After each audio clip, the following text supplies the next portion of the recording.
Por que a apologética é negligenciada na igreja? Acompanhe comigo aqui algumas razões do porquê esse assunto, a apologética, é um patinho feio, digamos assim, no arraial teológico das igrejas evangélicas, protestantes, etc. Então vamos lá. Primeira razão, o religiosamente correto. Tem muitos que não querem confronto, tem muitos que querem ser aceitos por apresentar apenas uma mensagem positiva e não críticas ao erro e ao engano. Então, eles preferem seguir esse caminho e talvez dessa forma eliminem desconfortos, debates, críticas, zombarias, porque quando você trabalha na apologética, você vai angariar para si críticos e críticos ferrenhos. Então tem muita gente que prefere ser aí um indivíduo aceito, honrado, elogiado por todos sem receber críticas, porque a apologética ela vai neste campo aí do debate, do confronto, da exposição de erros e enganos. Então, muitos preferem ficar com o religiosamente correto, que é uma versão do politicamente correto, que está invadindo a igreja. Portanto, a apologética ela sofre por essa primeira razão. A segunda razão é a falta de empatia. O que eu quero dizer com isso? Algumas pessoas não fazem ideia de como uma seita escraviza a mente e a alma de uma pessoa. Eles não fazem ideia de como uma pessoa numa seita é escravizada socialmente também. Eles não têm nenhuma ideia do estrago familiar, do estrago emocional, também dos sonhos, dos planos das pessoas. Então, por essa falta de empatia e por não saber o sofrimento que uma seita causa aos seus adeptos, muitos acham que a apologética é desnecessária. Nesse ponto é uma falta de compreensão e empatia por aquilo que as pessoas passam nas garras das seitas.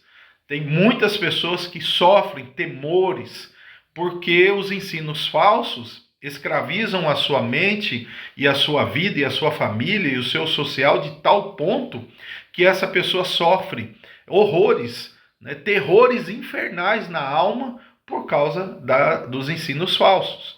Imagine você é de uma religião que ela é a única verdadeira, e sem ela todo mundo vai para o inferno ou vai ser condenado. E você começa a ter dúvida dela. O que você vai sentir? Os seus amigos, a sua história, a sua família, tudo envolvido ali. Então, tem muitas pessoas que negligenciam a apologética por falta de empatia do sofrimento alheio. Terceira razão, porque a igreja negligencia a apologética. A terceira razão é porque muitos não acham que as heresias vão levar para o inferno. Tem muita gente que acha que a única coisa que vai levar para o inferno são os pecados morais. Então, se a pessoa rouba, adultera, enfim, são os pecados morais que vai conduzir pessoas para o inferno, e elas não levam tão a sério que heresias conduzem ao inferno. Sim, se o cristão, se o líder, se o pastor não achar que heresias levam para o inferno, a apologética não vai fazer falta. A apologética é indiferente e é outro erro. É um erro teológico achar que heresias não conduzem ao inferno. Sim, conduzem. Então nós devemos nos preocupar com a apologética porque é por amor às almas. As pessoas estão sendo condenadas por heresias, por pecados espirituais, por pecados doutrinários. Então, quando a Bíblia diz que nós devemos amar a Deus com o nosso corpo, ela também diz que é para amar a Deus com a mente e com a alma. E isso envolve doutrinas, convicções. Então, nós não podemos nos enganar e achar que heresias não vai conduzir pessoas para o inferno. A quarta razão do porquê muitos negligenciam a apologética é porque eles também negligenciam a evangelização. Bom, por que eu estou dizendo isso? Porque a apologética nada mais é do que evangelização direcionada. Sim, é você saber como vai evangelizar um muçulmano, um espírita, um testemunho de Jeová, um mórmon, etc, e etc. Então, lembre bem disso. A apologética, ela está sendo negligenciada também porque a evangelização é negligenciada, né? E como eu disse no primeiro ponto, alguns querem só o politicamente correto e a evangelização eles dizem assim que é só falar de Jesus e do amor de Deus e não entrar em debates. Engano.